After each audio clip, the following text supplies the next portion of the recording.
सभी को नमस्कार विद्यार्थियों। आज हम हमारा जो टॉपिक चल रहा है आर्थिक भूगोल उसका हम आज शुरू कर रहे हैं। हाँ, ये जो टॉपिक मैं पढ़ाने वाला हूँ बीए सेकंड ईयर के छात्रों को, ठीक है। तो चलो हम शुरू करते हैं। आर्थिक भूगोल के अध्ययन उपागमों या विधियों की विवेचना के बारे में अध्ययन करेंगे, ठीक है। आप कल हमने बताया था आर्थिक भूगोल का अर्थ और परिभाषा मैंने आपको बता दी थी और कुछ उपागम भी आपको बताए थे, ठीक है। आगे हम बात करते हैं। आज जो हमारा टॉपिक चल रहा है आर्थिक भूगोल के अध्ययन उपागम या मेथड या उसको हिंदी बोलते तो विधियां, ठीक है। चलो विधियों के बारे में देखेंगे। हमारे सबसे पहले यहाँ पे एक विधि दिख रही है, उसका नाम है क्रमबद्ध अध्ययन। क्रमबद्ध अध्ययन का मतलब क्या होता है, आपको क्रम संख्या से तो पता ही होगा। क्रम का मतलब क्या होता है, नंबर 1 2 3, क्रमबद्ध यानी शुरू से आगे तक चलेगा, उसको क्या बोलते हैं क्रमबद्ध। तो ये ज्योग्राफी में क्या क्रमबद्ध होता है उसके बारे में थोड़ा सा देखते हैं, ठीक है। क्रमबद्ध प्रणाली को प्रकरण विधि, प्रकरण का मतलब होता है टॉपिक, अंग्रेजी में बोले तो टॉपिक कहते हैं। क्या कहते हैं? टॉपिक कहते हैं, ठीक है। आगे हम बात करते हैं प्रकरण उपागम भी कहते हैं। क्रमबद्ध अध्ययन को क्या कहते हैं? प्रकरण उपागम भी कहते हैं, ठीक है। आगे हम बात करते हैं इस विधि के अंदर प्रत्येक आर्थिक क्रियाओं का उत्पादन विनिमय आदि का अलग अलग प्रकरणों में वर्णन किया जाता है, ठीक है। हम किसी बात कर रहे थे, हम बात कर रहे थे आर्थिक क्रिया का उत्पादन विनिमय आदि का अलग अलग प्रकरणों में वर्णन किया जाता है। जैसे मैं छोटी सी बात समझाता हूँ आपको। आपके घर में जैसे कि पपीता का एक पौधा होगा, उस पर पपीता उगती होगी, तो क्या सारी पपीता आप ही खाते हो? क्या नहीं खाते हो ना। आप क्या करते हो? उनको अपने आस पड़ोस में बेचते होंगे। तो ये क्या करते हैं, पहले तो उन्होंने क्या किया, उत्पादन किया, उत्पादन करने के बाद क्या किया, बेचा, ठीक है। उसी प्रकार से बड़ी मात्रा में करते हैं तो उसका क्या व्यापारिक के रूप में होगा, वाणिज्यिक रूप में होगा, ठीक है। यही आर्थिक भूगोल का एक केंद्र है, ठीक है। हम जैसे बात करते हैं यहाँ पे आर्थिक क्रिया का उत्पादन, मैंने आपको एक एग्जांपल के थ्रू समझाया, उसमें आपको समझ में आ गया होगा। पहले उत्पादन करते हैं, बेचते हैं, ठीक है। आगे हम बात करते हैं जिस प्रकार से इसे अलग अलग प्रकरणों में वर्णन किया जाता है। जैसे कृषि भूगोल के अंतर्गत चावल, गेहूं, मक्का, गन्ना, चुकंदर, चाय, रबर, रेशम, फलों का पृथक पृथक अध्ययन में हमने क्या किया है। देखो आगे हमने जो देखेंगे इसके बारे में कि चावल का उत्पादन सबसे ज्यादा कहाँ होता है, गेहूं का उत्पादन सबसे ज्यादा कहाँ होता है, उसके लिए क्या भौगोलिक चीजें की आवश्यकता होती है, उस सारे चीजों को हम क्या करेंगे, जलवायु कैसी होनी चाहिए, कितने पानी की आवश्यकता चाहिए गेहूं को, कितने सेंटीमीटर गेहूं को पानी की आवश्यकता, अगर इससे ज्यादा होने पर क्या होगा, ये सारा हम क्या करेंगे, देखेंगे। और विश्व के मैप के आधार पर देखेंगे कि कहाँ पर कितना उत्पादन होता है, गेहूं का उत्पादन कहाँ होता है, कौन सा नंबर 1 पे चल रहा है, कौन सा मक्का उत्पादन में नंबर 1 पे, सारा हम क्या करेंगे आगे अगले जो हमारा लेसन है उनमें हम देखेंगे। लेकिन जो हमारा लेसन शुरू होता है, ये शुरू है जैसे आर्थिक भूगोल, उसमें हम स्टार्टिंग का जो भाग है वो हम इसमें देखने वाले हैं, ठीक है। ये जिसको हम परिचय भी बोल सकते हैं आर्थिक भूगोल का, ठीक है। प्रत्येक पदार्थ उत्पादन के लिए आवश्यक दशाओं का संसार के विभिन्न प्रदेशों का वर्णन किया जाता है। वर्णन हम करेंगे, क्या करेंगे, इसके क्रमबद्ध में हम क्या करेंगे, अध्ययन करेंगे, ठीक है। जैसे प्रकार से ये तो होगा उत्पादन वाला, जैसे हम कृषि के द्वारा उत्पादन कर सकते हैं। जैसे लोहा चांदी इनका तो कृषि कर ही नहीं सकते, इनको तो क्या करते हैं, खनन विभाग से या खनिज को खनन करके निकाला जाता है इनको, ठीक है। तो ये एक अलग प्रकार के उत्पादन में आएगा, ठीक है। इसको कृषि क्षेत्र में तो मान नहीं सकते, लेकिन ये आएगा किसमें, आर्थिक भूगोल के अंदर में ही गिना जाएगा इसको, ठीक है। उसके बाद उसके व्यापार में आदि का वर्णन किया जाएगा। इसी प्रकार से निर्माण उद्योग में लौह इस्पात उद्योग, ठीक है। जैसे हम लौह इस्पात उद्योग, सूती वस्त्र उद्योग, ऊनी वस्त्र, ठीक है, ऊनी वस्त्र, सूती वस्त्र, ये तो कहीं ना कहीं हमें कृषि विभाग से ही जुड़ा हुआ है।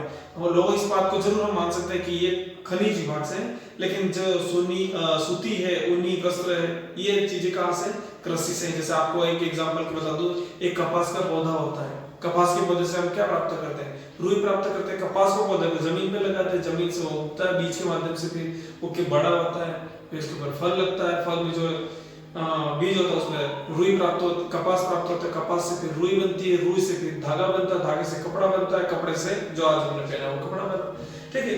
तो इसी प्रकार से हम आगे जैसे प्लास्टिक पदार्थ, प्लास्टिक जमीन से नहीं मिलता, याद रखना वापस, ठीक है। तो प्लास्टिक यंत्रों, मशीनों, औजारों, मोटर गाड़ियों, जलपोतों का मतलब बड़े बड़े बड़े बड़े यान, जलपथ मतलब बड़े जहाज, ठीक है। फिल्मों में आपने देखा होगा, ऐसे खुद तो आप देखा नहीं होगा, लेकिन फिल्मों में कहीं देखा होगा, बड़े बड़े जहाज बनती है, ठीक है, छोटे से नाव नहीं जहाज है, ठीक है। ये आएंगे हमारे जलपथों में, वायुयान, ठीक है। वायुयान आप जानते ही, उसके बारे में बताने की जरूरत नहीं है। आदि प्रत्येक पदार्थों के उत्पादन में विभिन्न प्रकार के आदि का वर्णन हम अलग अलग प्रकार से करते हैं। जिससे आगे हमारा जो दूसरा टॉपिक पॉइंट है, उसमें नाम है हमारा प्रादेशिक अध्ययन। प्रादेशिक अध्ययन मैं सीधे सीधे समझाता हूँ, प्रदेश के आधार पर अध्ययन, ठीक है। रूपात्मक प्रादेशिक और दूसरा हमारा है, इसमें भी दूसरा भाग है रूपात्मक प्रादेशिक और कर्मोपलक्षी प्रादेशिक, ठीक है। इसमें क्या क्या होता है वो थोड़ा सा मैं आपको जल्दी जल्दी बता देता हूँ, ठीक है। प्रादेशिक के आधार पर बात करें, अगर हम राज्यों की बात करें, जैसे बिहार है, उत्तर प्रदेश है, तो जैसे अभी छत्तीसगढ़ का हमारा क्या कहते हैं, चावल का कटोरा कहते हैं। क्यों कहते हैं? क्योंकि सबसे ज्यादा चावल का उत्पादन कहाँ होता है? छत्तीसगढ़ में होता है, इसलिए उसको क्या कहते हैं, चावल का कटोरा कहते हैं, ठीक है। गन्ने का उत्पादन सबसे अधिक भारत में कहाँ होता है? तो उत्तर प्रदेश में होता है। सबसे ज्यादा जनसंख्या कहाँ है? तो उत्तर प्रदेश में। ये उत्तर प्रदेश में गन्ना क्यों उत्पादन होता है? क्योंकि वहां पर मैदानी भाग है, गंगा, सतलज, गंगा नदी, वहीं से यमुना, जितनी भी नदियां हैं साथ में उसके सहायक नदियां हैं, वो सारे क्या करती है, पहाड़ों से ऊंचे हिमालय पर्वत की श्रेणियों से अपने साथ मिट्टी बहा कर लाती है और क्या कहती है, मैदानी स्वरूप बिछाती है, जिससे क्या होता है, मैदानी स्वरूप भाग बन जाता है और वो कृषि के लिए एकदम फायदेमंद भाग बन जाता है, जिससे अच्छा सा उत्पादन होता है, ठीक है। हम बात करते हैं रूपात्मक प्रादेशिक, ठीक है।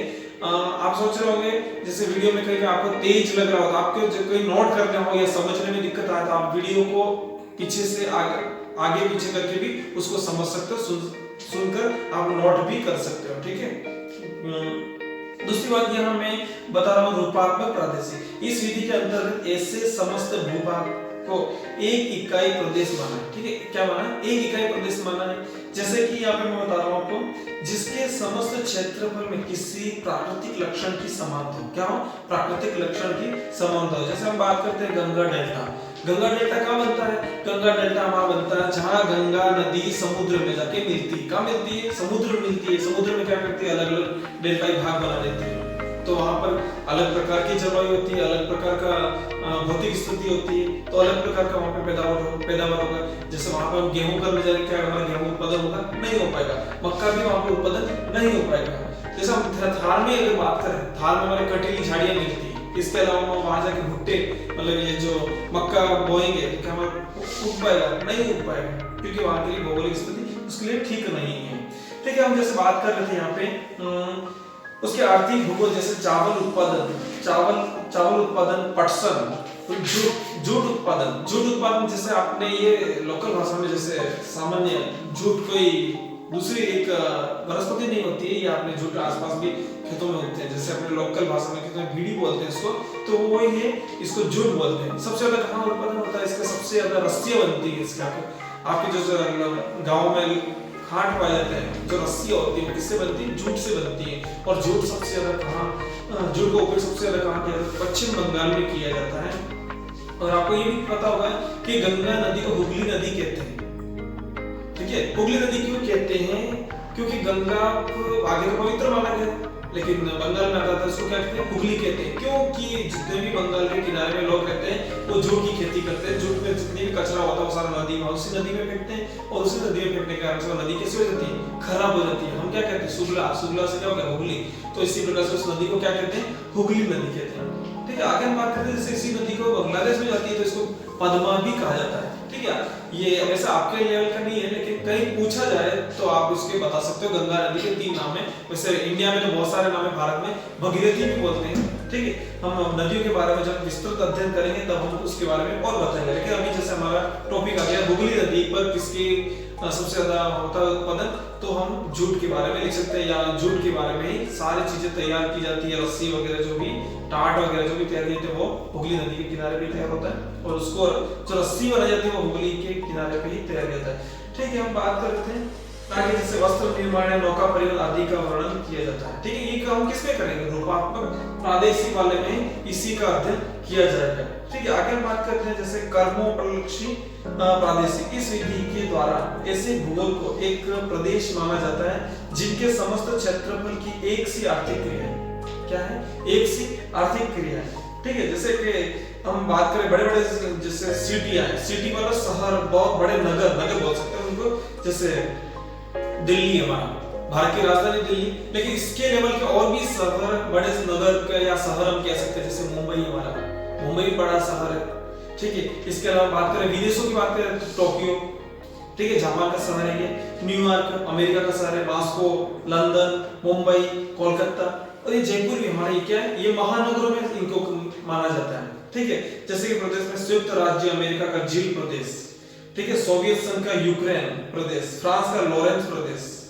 जैसे हम एग्जांपल के लिए एक बात बताऊं, भारत में सबसे ज्यादा फिल्में कब बनती है, महाराष्ट्र में बनती है, तो उसको क्या कहते हैं, फिल्म नगरी भी बोलते हैं।